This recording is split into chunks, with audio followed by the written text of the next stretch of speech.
This is a long journey. I want you to think about the numbers here, that 15 times more children are traveling, according to the UN right now, through the Darien jungle in the last 4 years, 15 times more. Think about children traveling through this jungle and young women that are getting raped.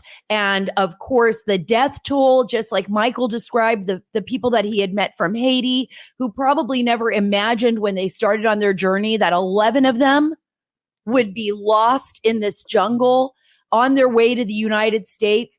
Can you describe like maybe the conditions? Because I think this is so fascinating, what it would be like to be a child traveling in that jungle with a guide. What are they up against? Is it diseases? Is it bugs? Is it the rape? Is it everything? What is it? I would say I've just gotten some of the records, so I'm going to be able to analyze this literally in the next 24 hours. But I would say about a quarter of the people coming through, or a third, are children. When I say children, I mean including infants. And so it's really tough. Many of them die, and period. And their parents die, right? So often they're just going through with their mother.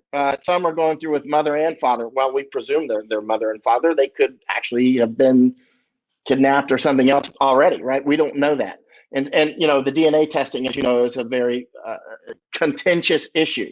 So, so what happens? I just talked with a government leader yesterday in Panama about the children. I talked to her on Sunday. And many of the children, if the mother or parents die in the jungle, which happens, they just picked up another one last week. I think it was it was an infant. I don't remember how old, but it was an infant. And so often the baby doesn't know where it came from. It doesn't even speak a language yet, right? Has no idea where it came from. So if the mother and father die, or the mother dies in the jungle, if somebody is nice enough to bring it out, then they're like, hey, I got this baby. It's not mine. So the Panamanians are humanitarians. They will take it and they'll keep it. And they'll put out advertisements. They'll contact the embassies. Is this from your country? Is anybody missing a baby? You know, it came out of the Darien Gap.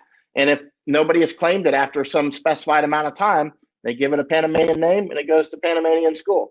And otherwise, that's it. I mean, you know, if you pick up a baby in the jungle, it's yours. I mean, you know, I mean, it's literally like that. I mean, they could take it up to, they could show up on the Mexican border with El Paso with this.